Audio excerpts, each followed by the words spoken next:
आप देख रहे हैं सिटीजन वॉइस। मैं हूं शब। सिटीजन वॉइस में वक्त है दिन भर की कुछ खास खबरें जानने का। तो आइए देखते हैं क्या है आज की खास खबरों में। संदेश खाली घटना पर बोले बीजेपी नेता रविशंकर प्रसाद। उन्होंने ममता बनर्जी पर कह दी बड़ी बात। आपको बता दें कि पश्चिम बंगाल में संदेश खाली की घटना पर निंदा व्यक्त करते हुए बीजेपी नेता रविशंकर प्रसाद ने ममता बनर्जी पर जमकर निशाना साधा है। उन्होंने क्या कहा है, आइए जानते हैं। ममता जी अभी भी उसको डिफेंड कर रही है, क्यों? अब मैं जरा रिकाउंट करूं कि आपने हमारे सुवेंदु जी को जाने नहीं दिया तो हाईकोर्ट के आदेश पर गए, तो महिलाएं कितना रो रो कर अपनी बात बता रही हैं। क्या छुपाना चाहती है ममता जी, और क्यों छुपाना चाहती है ममता जी?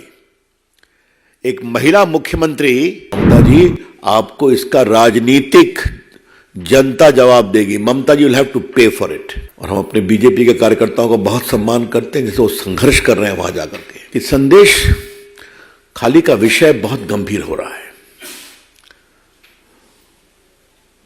माननीय कलकत्ता हाईकोर्ट ने क्या टिप्पणी की है आपके सामने में। How can one man Shahjahan Sheikh can take the entire state to ransom? यह आपने सुना है। उसको गिरफ्तार क्यों नहीं किया जा रहा है? और यह भी टिप्पणी है कि उसके यहां पुलिस ईडी रेड करने गई थी, उसी के बाद समस्या शुरू हुई। लेकिन उसके बाद जो सारी जानकारी सामने आ रही है, ये किसी भी सभ्य समाज के लिए शर्मनाक ही नहीं, निकृष्टता की पराकाष्ठा है। What is emerging thereafter about the patent assault, humiliating treatment, sexual assault of women is a shame on our society and democracy. ये मैं बहुत विनम्रता से कहना चाहूंगा, ये शर्म है। ममता जी अभी भी उसको डिफेंड कर रही हैं, क्यों? अब मैं जरा रिकाउंट करूं कि आपने हमारे सुवेंदु जी को जाने नहीं दिया तो हाईकोर्ट के आदेश पर गए, तो महिलाएं कितना रो रो कर अपनी बात बता रही हैं। बहुत से दिल्ली के पत्रकार, महिला पत्रकार गई, उन्होंने उनको कन्फर्म किया। मैं विशेष रूप से सारे मीडिया के लोगों का अभिनंदन करूंगा, दिल्ली के, किसी का नाम देने की आवश्यकता नहीं, जिस तरह उन्होंने कवर किया और अपने प्रतिनिधियों को भेज करके कवर कराया है। वो सबों ने एक ही बात कही है। एक पत्रकार को गिरफ्तार भी कर लिया गया। ये क्यों है? क्या छुपाना चाहती है ममता जी, और क्यों छुपाना चाहती है ममता जी? एक महिला मुख्यमंत्री अपनी साख, पॉलिटिकल साख बचाने के लिए महिलाओं की इज्जत को दांव पर लगा रही है, क्यों? उनका जमीर कहां मर गया है?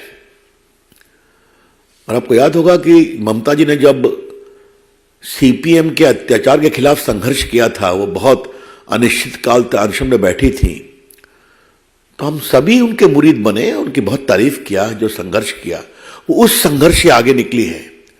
और क्या हो गया है कि आज उनका अत्याचार, पुलिस का दमन सीपीएम के दमन से भी आगे निकल गया है।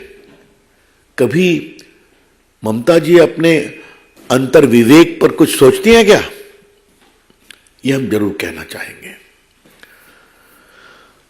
हम वहां की नारियों का बहुत अभिनंदन करेंगे, उनके साहस का। और क्या कलकत्ता से मात्र 75-80 किलोमीटर दूर ऐसा हो सकता है क्या कि लोगों की जमीन छीन ली जाए?